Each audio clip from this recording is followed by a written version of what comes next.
Magandang araw mga bata! Magandang araw din po.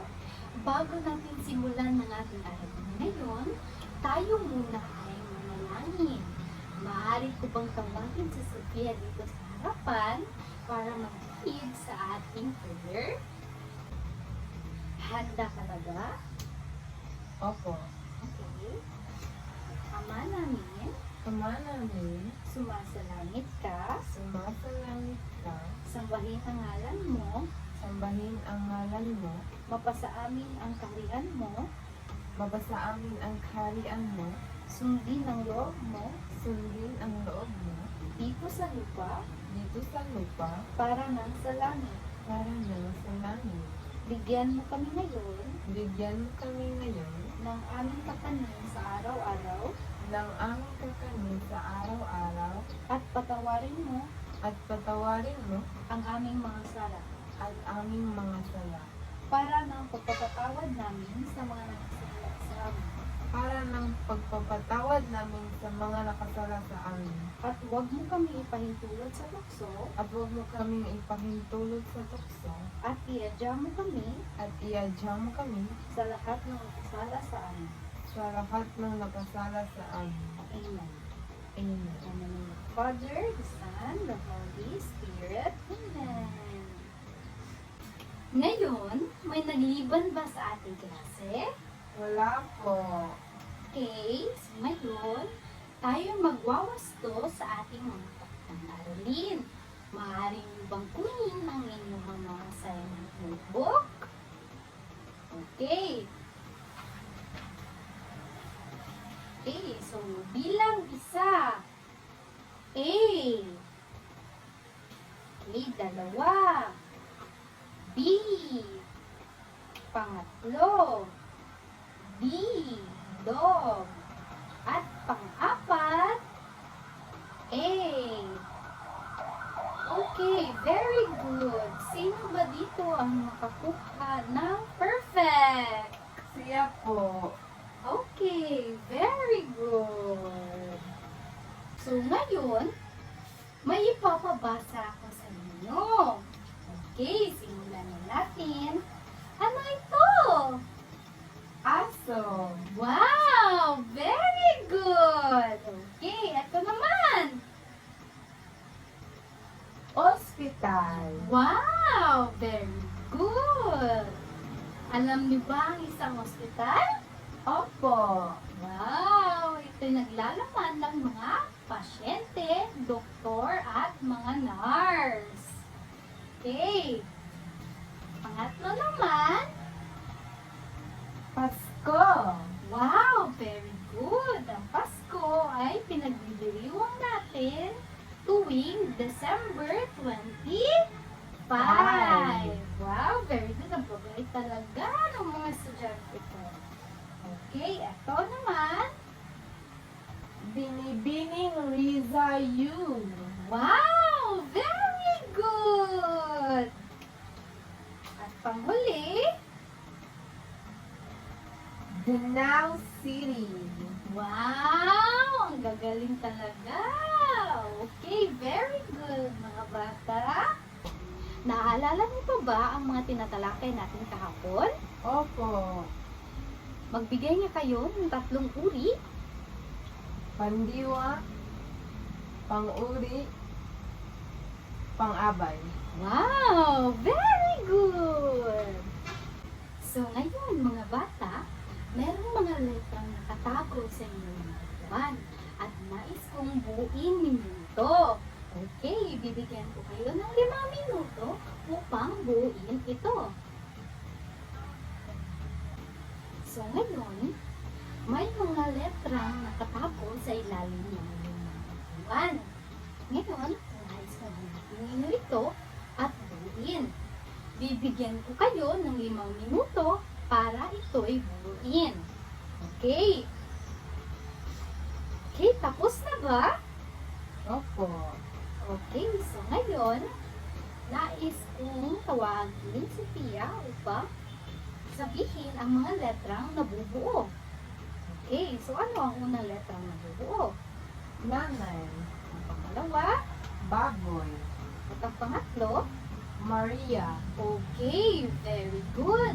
So ngayon, sino sa inyo ang gusto magboluntaryo para bigyang pangungusap ang mga letra na bubuo ninyo? Ako po. Okay, yeah. So ano ang nabuo mong pangungusap? Inutusan si Maria ng kanyang nanay na bumili ng baboy. Wow! Very good! Okay! May napapansin ba kayo sa mga binanggit? Okay, ang tawag nito ay pangalan. Okay, ang pangalan ay ginagamit sa pantawag ng tao, bagay, hayop, pook, at pangyayari. Okay, so ngayon may papakita ako sa inyo na mga larawan. Okay, ang unang larawan ay, alam mo ba kung ano ito? Opo. Ano ito? Pusa. Okay, very good. Ito naman, ito ay, Crayola. okay, very good. Ito isang, Police. okay, very good. Ito naman, si Pia ay nagdiriwang ng kanyang Kaarawan. kaarawan. Very good. Okay, at ang panghuli ay, ano ito? Paaralan. Okay, very good. Ito'y mga halimbawa ng isang pangalan. O ngayon, may dalawang uri ng pangalan. Ito'y pambalana at pantangi. Ang pambalana ay tumutukoy sa mga ditiyak na pangalan ng tao, bagay, hayop, pook, at pangyayari. Ang pangtangi naman ay nagtutukoy sa mga tiyak na pangalan ng tao, bagay, hayop, pook, at pangyayari. Ang isang halimbawa ng pantangi ay si Pia. Si Pia ay isang tao, diba? Okay, so sa pambalana naman, si Pia ay isang estudyante. Okay, very good. So ngayon, ito'y halimbawa ng isang pangalan. So may dalawang uri ng pangalan. Ito'y tinatawag na pambalana at pantangi. Ang pambalana ay tumutukoy sa mga ditiyak na pangalan ng isang tao, bagay, hayop, pook, gaya ng pusa, crayola, pulis, kaarawan, at paaralan. Ang pantangi naman ay tumutukoy sa mga tiyak na pangalan ng tao, bagay, hayop, pook, o pangyayari. Gaya ng pusa kong si Alexa. Gaya ng mga crayola kong pula, asul, berde, at ang kaarawan ni Pia, at isang pulis na si Cardo Dalisay. Okay, so alam niyo na ba kung ano ang pambalana at pantangi? Opo. Okay. Okay, so ngayon, meron akong ipapakita sa inyo.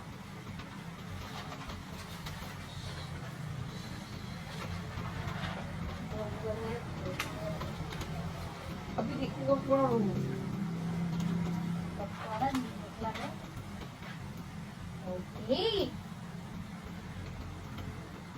Panuto, iguhit ang bilog sa kahon kung ang pangalang tinutukoy ay pambalana at bituin naman kung ito ay pantangi. Okay. So number 1. Okay. So number 1, sino ba dito ang makakapagsagot na number 1? Ako po.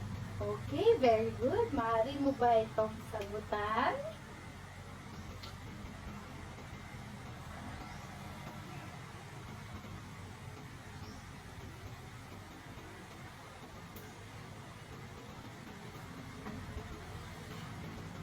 Wow! Very good! Okay, so sa susunod naman, maaari mo ba rin itong sagutan?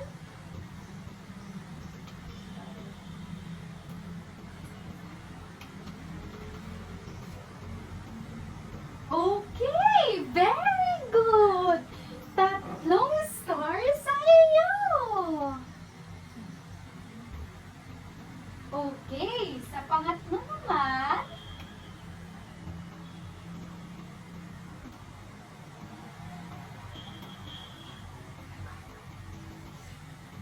wow! Inilagay mo talaga siya sa kahon! Very good! Okay, paano naman itong si Binibining Alice Gu?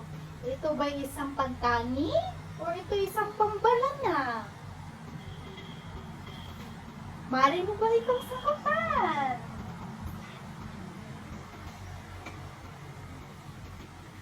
Okay, very good! Ang gagaling talaga ng mga estudyante ko. Okay, ngayon, para sa ikahuling numero, ang aso ay isa bang pantangi o isang pambalana? Ito ba'y tiyak o di tiyak? Mari mo ba itong sagutan?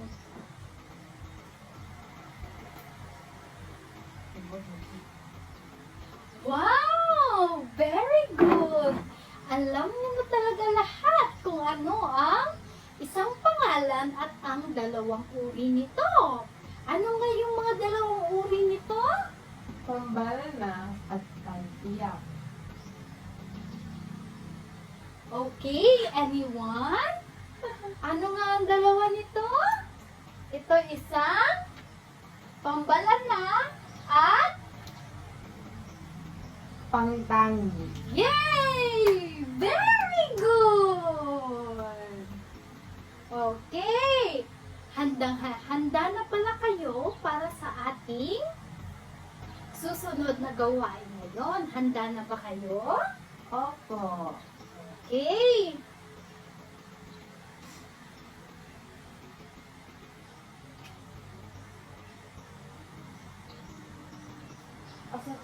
Okay. So ngayon mga bata, since kayo'y handang-handa na talaga, maaari kayong kumuha ng isang sangkapat na papel at isulat ang PP kung ang salitang may salungguhit at PM naman kung pambalana. Ano nga yung PP? Tangi. Okay, very good. At PM naman kung... Pambalana. Okay, very good. Naiintindihan niyo pala. Okay, handa na ba kayong magsagot? Opo. Okay, very good. Bibigyan ko kayo ng 10 minuto upang ito'y sagutan. Okay.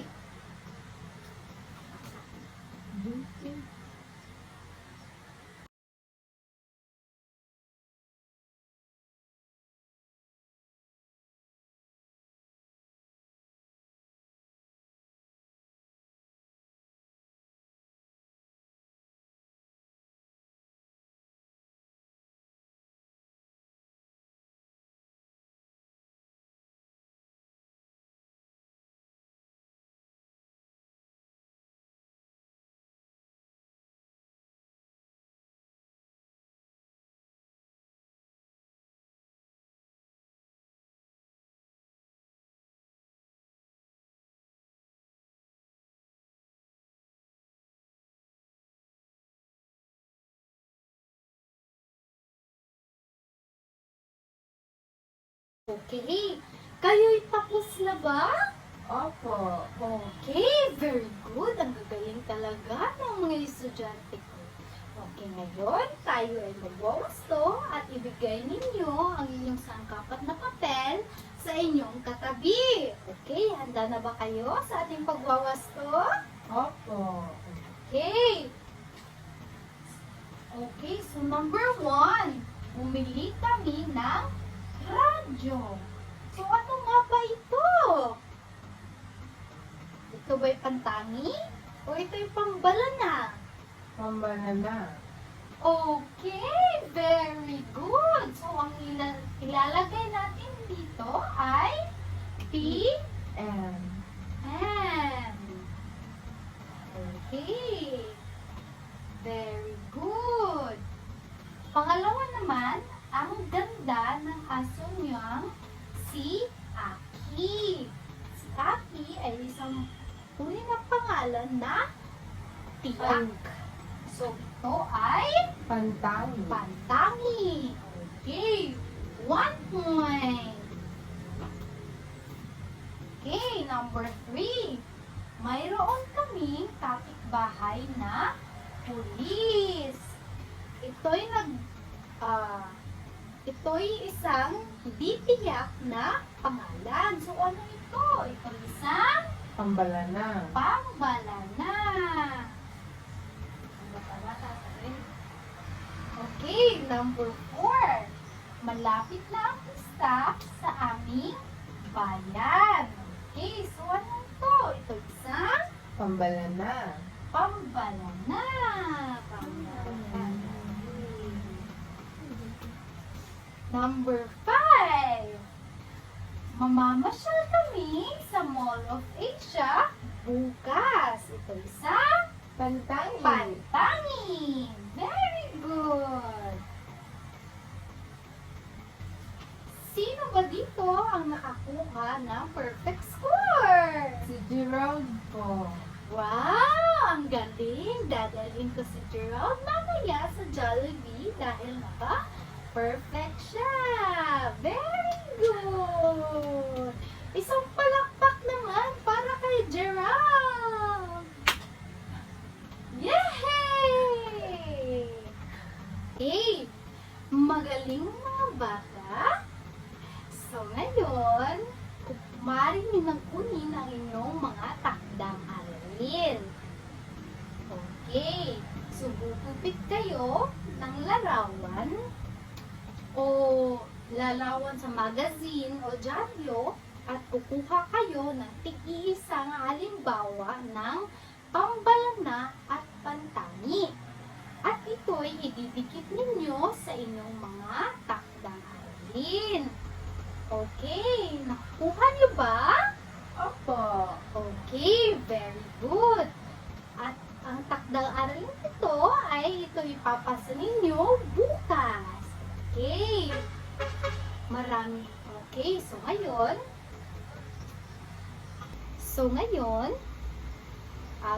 na magtatapos ang ating aralin ngayong umaga. Okay, so goodbye class. Goodbye, Teacher Jude. Okay, see you tomorrow. Mayas.